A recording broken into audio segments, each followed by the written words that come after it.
Hola, ¿qué tal amigos de Vaivén Perú? Soy Edu Gamboa, bienvenidos al primer programa del año 2024. Estamos ya iniciando este año, espero que con muchas esperanzas, que hayan estado en familia, con amigos, que hayan cuerdeado, que hayan salido, que se hayan tirado la juerga más grande del mundo, no lo sé, o que hayan leído de repente, que hayan visto una película, que hayan tomado con el papá, con la mamá, con la abuela, en fin, tantas cosas que se pueden hacer en Año Nuevo. Ya es bajada de Reyes casi, acá no se celebra Reyes, pero bueno, todos tenemos experiencias, todos hacemos rituales, y una persona, un escritor que habla un poco sobre, bueno, sobre todo en la vida, pero más que nada también habla un poco de rituales, es este escritor joven que, bueno, tienes 28 años, ¿no?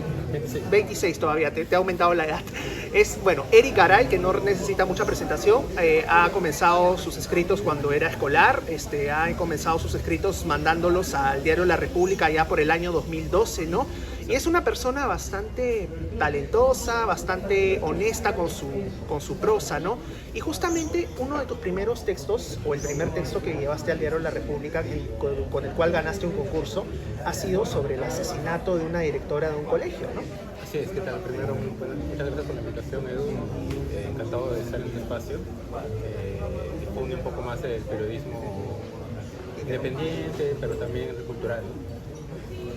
Claro, sí, tienes razón, ese primer cuento fue el primer que se me publicó. Y fue en el 2012 en el diario de la República, que ganó un concurso sobre cuentos escolares. Y yo decidí mandar ese concurso un poco violento, que despertó más o menos la atención de la gente de la República. Del comité editorial. Del comité editorial, pero también los directivos. El señor Gustavo Mohom, el señor Carlos Castro. Sí, claro, yo trabajo con él, trabajo con Carlos Castro. Y bueno, Jorge Brus ha sacado cara por ti, ha dicho que tiene que ir el texto, ¿no? Exacto, sí, eso fue lo que pasó, vamos, estoy recordando hace cosas de 10 años.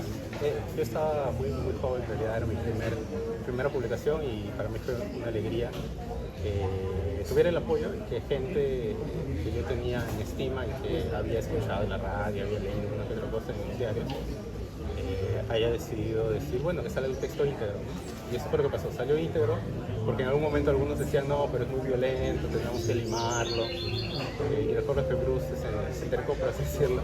Hubo una reunión entre todos, y, o sea, me invitaron como a una mesa redonda. Y ahí me dijo, no, pero tiene que salir completo, y ya por ahí podemos hacer una pequeña aclaración, ¿no? Se acompañó el texto de un reportaje, ¿no? De un reportaje, y como que de algún modo como que me hacían un pequeño perfil, pero también se daban cuenta de lo que quería el concurso, que era a fin de cuentas expresar la creatividad de los alumnos, ¿no? ¿Tú tenías 17 años, 16 años? 15. Chibolito, Sí. chibolito. Y en ese tiempo Mo me llegó a decirle que tú tenías potencial para ganar un Nobel. Eso es lo que llegó a decir, creo. Sí. Sí, y fue muy sorprendente. Yo estaba en esa reunión que te comento con mi padre. Me habían invitado para hablar justamente del libro y sobre la publicación, ¿no? Y sí, me recuerdo que estaba fumando. Era muy interior, pero aún así estaba fumando. Y me dijo, entre otras cosas, que, claro, lo sorprendente era que yo había ganado ese concurso, pero con 2 cuentos entre los 5 premiados. Entonces, eso fue lo que realmente llamó la atención, ¿no? Y me dijo que el segundo cuento estuvo muy cerca de ganar el segundo lugar, que casi lo iba a ganar. O sea, ibas a llevarte el podio casi. El primero y el segundo lugar, pero iba a ser demasiado mucho. Claro, no, para nada. Tenías que darle la oportunidad, tenían ellos que darle la oportunidad a otros escritores también para que estén en el podio también, ¿no? Sí, gente también, chicos muy talentosos también.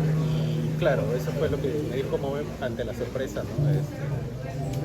De mi prosa temprana, por así decirlo. Fue muy interesante, todavía me acuerdo Claro. ese detalle. Y por ello te dieron una columna todo el año 2013, creo. Sí, el año 2013 hasta inicio de 2014 fue un contrato de un año. Yo también, fue todo un reto. Escribí tan joven en prensa nacional. Recuerdo que eran los días sábados. Yo publicaba los sábados y salía en la contraportada del diario. O sea, como que ni bien volteabas el diario, ya encontrabas un texto mío ahí, ¿no? Fue muy gratificante, pero también fue un reto.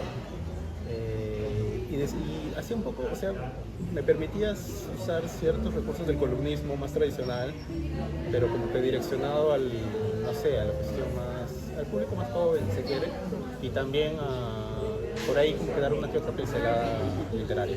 Claro, ¿y hablabas de lo que pasaba en el país en ese tiempo o no tanto? En algunas ocasiones, en algunos casos, recuerdo algunos eventos coyunturales, algunos efemérides también. Pero, por ejemplo, también podía hablar de, no sé, iba a una presentación del libro, me llamaba la atención y también escribía sobre eso. ¿Y tú crees, ya volviendo a lo tuyo, que son los cuentos, la literatura, tú crees que el escritor busca las historias o las historias lo buscan? Es un poco lo segundo, ¿no? Es un poco lo segundo porque, o sea, sin duda al escribir igual se construye un mundo, ¿no? O sea, no estás como que necesariamente escribiendo de tu realidad, pero yo creo que las historias como que exigen hasta cierto punto que tú hables de ellas y que ya las arropes con una construcción para hacerlas complejas, ¿no? Para que tengan una base. Una base en que se asentarse. Cuéntanos sobre el rezo. Es una experiencia que tú tuviste en una Navidad en la que tú contraponías tu agnosticismo, tu ateísmo con las tradiciones de tu familia que rezaban el Ave María, el Padre Nuestro, el Salve, ¿no? Entonces estabas en un dilema y al final del rezo ya como que te sentías más liberado, como que ya querías abrazar a tu papá y brindar, ¿no? Entonces es una especie de paradoja que vives en las Navidades, no sé si las vivas ahora, bueno, acaba de ser Navidad, entonces, bueno, es una experiencia propia definitivamente. Sí, en primer lugar, gracias Edu por haber leído ese texto. Es parte de, se me publicó en una antología de distintos cuentistas que se publicó en Argentina a partir de un taller que llevé con este editor. Entonces el rezo y otro cuento llamado Águila se publicaron en este libro, este café. Yo encantado en realidad de haber participado en ese proyecto, que fue muy gratificante también. Y claro, el rezo se inspira hasta cierto punto en experiencias personales, porque yo tenemos aún hasta cierto punto esa tradición de a las 12 de la noche rezar, ¿no? Así como algunos van a la misa del gallo, Claro. a la capilla o la iglesia del barrio, en nuestro caso era rezar todos juntos al centro de la sala, además con muy poca luz, con velas, ¿no? Era toda una ceremonia, si se quiere, familiar que se prestaba un poco a preguntarse aspectos sobre, en general, cómo habías pasado el año, pero también lo que deseabas, ¿no? Sí, siempre pasa en las familias que nos preguntan, ¿tienes unas palabras sobre el año? Así siempre pasa. Y a veces te sientes un poco presionado y no quieres soltar toda la mierda que tienes dentro de repente, toda la tristeza que uno puede tener dentro. O obviamente si te ha ido bien en el año de repente te sueltas, pero cuando no te sientes bien como que te sientes un poco presionado. Sí, exactamente. Y además en este cuento yo quería explorar algo que me llama mucho la atención y aún hago y he hecho en otros cuentos que estoy esperando su publicación en algún momento. Esa idea de la tradición familiar, de este como legado que heredamos culturalmente frente a nuevos pensamientos, nuevas maneras de expresar la individualidad, cosas así. Y en este caso, el cuento específicamente es este dilema, como que por ahí se entrevé también el dilema de la orientación sexual del protagonista, que sabe que no puede expresar en un ambiente tan religioso y tradicional como el que lo está envolviendo en ese momento, ¿no? Como que una ceremonia muy fuerte de un catolicismo muy tradicional. Otro cuento, bueno, el otro cuento que publicaste es El Águila. También exploras un poco la orientación sexual del personaje, creo. Incluso es un amor tóxico, no correspondido debidamente. Mencionas que la persona, bueno, podrá estar con otras chicas, con otras personas, pero al final termina pensando en ti o en el personaje principal, ¿no? Claro. Sí, es un amor muy tóxico, creo yo. Sí. Águila también, o sea, yo quería que estos dos cuentos que participan, porque son los dos únicos que publico en este libro, hicieran como una suerte de díptico, ¿no? Que pudieran dialogar temáticamente, si se quiere, aunque no necesariamente en la utilización de recursos estéticos, porque estéticamente son un poco diferentes, ¿no? Sí, son diferentes. Pero digamos, a ese nivel que comentas, sin duda lo has notado, hay esta cierto punto de intersección, ¿no? Una suerte de alrededor incómodo en el que se va gestando un deseo que no puede dejar de manifestarse hasta cierto punto. En este cuento es como dos chicos, dos amigos de universidad se encuentran en un bar afuera de la universidad y por así decirlo, como que van expresando algo que a lo largo del tiempo no han querido expresar muy bien, ¿no? O no terminan de expresar muy bien sus propios deseos frente al otro personaje. Esa es la idea. Claro, y todavía estamos ya 2024, se supone que hemos avanzado mucho en derechos LGTBI, pero ¿sientes que hay una regresión política de repente en algunos personajes, en algunos líderes? ¿Sientes que puede haber una regresión? Bueno, yo creo que a nivel social, si me lo preguntas, el Perú sigue siendo un país tradicional, ¿no? Claro. Se estancó. Otros avanzaron, pero parece que están retrocediendo, como Argentina, que ha avanzado, pero parece que está retrocediendo. O España incluso. Sí, España incluso, países que uno podría pensar que tenían muy respetadas las leyes sobre la diversidad sexual, sobre la identidad de género. De pronto nos estamos dando cuenta que cada vez como que van cediendo un poco a ciertos golpes de la derecha, bueno, de distintas posturas políticas, ¿no? Claro. Y sí, y yo creo que el Perú, aunque no ha llegado a ese nivel de libertad, y lo puedes ver en las leyes, no tiene ni siquiera una ley de unión civil, hasta Cuba tiene como que el matrimonio igualitario, claro. Mientras que aquí los congresistas LGTB, abiertamente LGTB, piden una unión civil en tiempos como dicen 2024. Entonces, claro, uno no deja de ver que el Perú sigue siendo un país tradicional en esos aspectos,